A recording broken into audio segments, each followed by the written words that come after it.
Okay, I made the video, what to look for when you're shopping for an LS engine, and I was trying to figure out that I have a 4.8 or a 5.3. I have figured out what this engine is supposed to be, so that creates even more questions on what the heck happened with this engine. It looks like basically they just put a block off plate on the DOD 5.3, which I have no idea why they would think that that would just delete the DOD. And they obviously did some more things, maybe changed the push rods, maybe changed some things around. I have no idea. But the actual crank is a 5.3. And if you're trying to identify whether the crank is a 5.3 or a 4.8, you have to actually look inside the oil pan and you have to find this number, the actual casting number on the crank that says 12552216. That's a 216 at the end of that number. And that's the casting number for a 5.3 Chevy engine for the crank. The 4.8 casting number is something different. And you would definitely know when you read the numbers and you Google and you type it in on Google and you're searching. Is no way to get confused, because it's hard to identify a 5.3 over a 4.8 from the outside, from the heads, from the actual top of the pistons, etc. The definite way to identify a 4.8 from a 5.3 is to look at the actual casting number on the crank, which will let you know if that's a 5.3 or a 4.8 crank.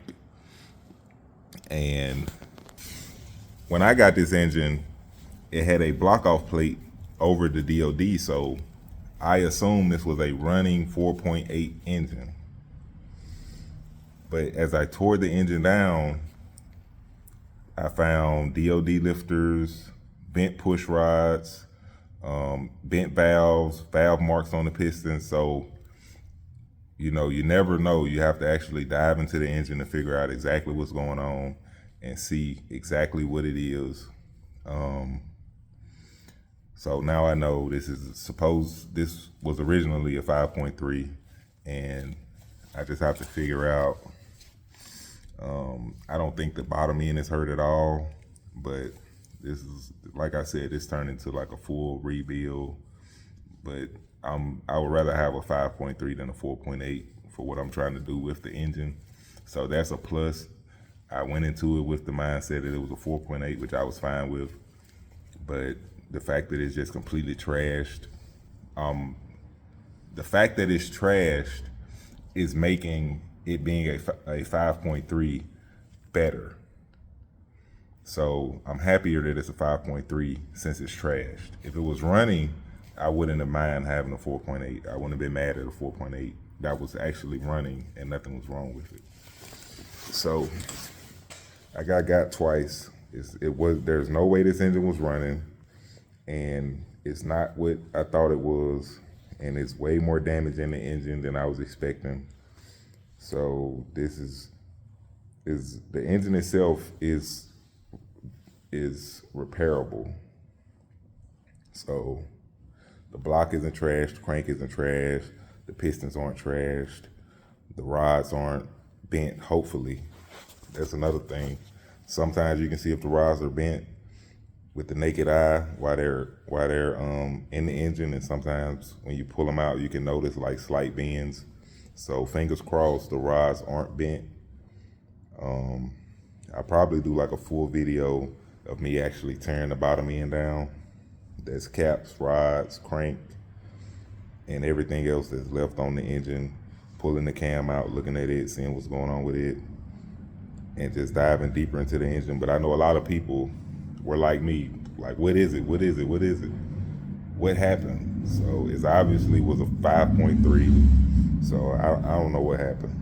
You can watch the first video and see everything that was wrong with the engine.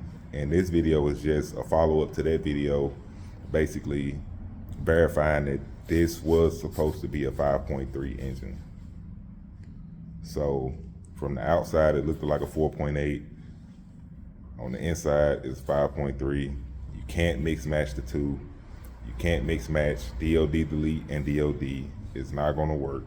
So